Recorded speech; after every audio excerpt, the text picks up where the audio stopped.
പലപ്പോഴും നമ്മുടെയൊക്കെ ജീവിതത്തിലെ ചില പ്രതിസന്ധികളാണ് നമ്മളെ ദൈവത്തോട് അടുപ്പിക്കുന്നത്. എന്നാൽ ദൈവത്തിൻ്റെ അനുഗ്രഹം നമ്മളിലേക്ക് കടന്നു വരുമ്പോൾ നമ്മൾ ഇന്ന് കടന്നു പോകുന്ന എല്ലാ പ്രതിസന്ധികളെയും പ്രശ്നങ്ങളെയും ഒക്കെ നമ്മൾ മറന്നുപോകും. കാരണം ദൈവത്തിൻ്റെ ആ ഫേവർ നമ്മൾ ചിന്തിച്ചിട്ടില്ലാത്ത ഉയർച്ചയിലേക്ക് കൊണ്ടുചെന്ന് എത്തിക്കുകയാണ്. ഇതാണ് നമ്മൾ പഴയ നിയമത്തിലും പുതിയ നിയമത്തിലും നമ്മൾ കാണുന്ന ദൈവത്തിൻ്റെ ഒരു വലിയ പ്രവൃത്തി.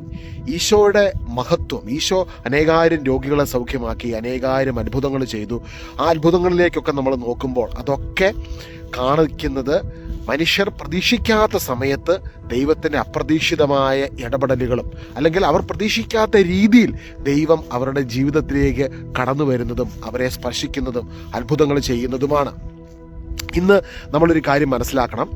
ദൈവത്തിൻ്റെ വചനത്തെ നമ്മൾ മുറുകെ പിടിച്ച്, യേശുവിനെ മുറുകെ പിടിച്ച് നമ്മൾ മുൻപോട്ട് പോകുമ്പോൾ നമ്മുടെ എല്ലാ പരാജയങ്ങളും കർത്താവിൻ്റെ കുരിശിലെ പൂർത്തീകരിച്ച പ്രവൃത്തിയിലൂടെ ഈശോയുടെ മരണ പുനരുദ്ധാനത്തിൽ വിശ്വസിക്കുന്ന ഒരു വ്യക്തി അതിലൂടെയുള്ള വിജയത്തിലേക്ക്, ആ വ്യക്തി കർത്താവിൻ്റെ പുനരുദ്ധാനത്തിൻ്റെ അഭിഷേകത്തിലൂടെ നമ്മുടെ എല്ലാ തകർച്ചകളും പരാജയങ്ങളും ക്രിസ്തുവിൻ്റെ ഉദ്ധാനത്തിലൂടെ വിജയങ്ങളായി മാറുകയാണ്. ആ വിജയത്തിൻ്റെ അഭിഷേകം നമ്മുടെ ജീവിതത്തിൻ്റെ എല്ലാ മേഖലകളിലും നിറയപ്പെടുന്നു. കാരണം യേശു കുരിശിൽ എനിക്ക് വേണ്ടി മരിച്ചു എന്നൊരു വ്യക്തി വിശ്വസിക്കുമ്പോൾ ആ മരണത്തിലൂടെ അവൻ്റെ പാപങ്ങൾ മോചിക്കപ്പെട്ടിരിക്കുന്നുവെന്നും യേശുവിൻ്റെ ഉദ്ധാനത്തിലൂടെ അവൻ ദൈവത്തിൻ്റെ നീതിമാനായി, നീതിമതിയായി നീതീകരിക്കപ്പെട്ടിരിക്കുന്നുവെന്നും ദൈവത്തിൻ്റെ വചനം സാക്ഷ്യപ്പെടുത്തുകയാണ്. അത് വിശ്വസിക്കുന്ന സമയത്ത് നമ്മൾ ദൈവത്തിൻ്റെ നീതിമാനായി മാറുകയാണ്.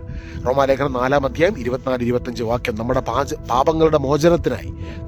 പാപങ്ങളുടെ മോചനത്തിനായി മരണത്തിൽ ഏൽപ്പിക്കപ്പെടുകയും നമ്മുടെ നീതീകരണത്തിനായി ഉയർപ്പിക്കപ്പെടുകയും ചെയ്ത കർത്താവ് യേശു ക്രിസ്തുവിനെ മരിച്ചവനും ഉയർപ്പിച്ചവനിൽ വിശ്വസിക്കുന്ന നമുക്കും അത് നീതിയായി പരിഗണിക്കപ്പെടും. അപ്പം ഇന്ന് കടന്നു പോകുന്ന എല്ലാം യേശുവിൻ്റെ കുരിശുബലിയോട് ചേർന്ന് സമർപ്പിച്ച് പ്രാർത്ഥിക്കുക. അത് വിജയത്തിന് കാരണമായി തീരുന്നു. ക്രിസ്തുവിൻ്റെ ഉദ്ധാനത്തിന് അഭിഷേകം ഇന്ന് നമ്മളെ സ്പർശിക്കുമാറാകട്ടെ.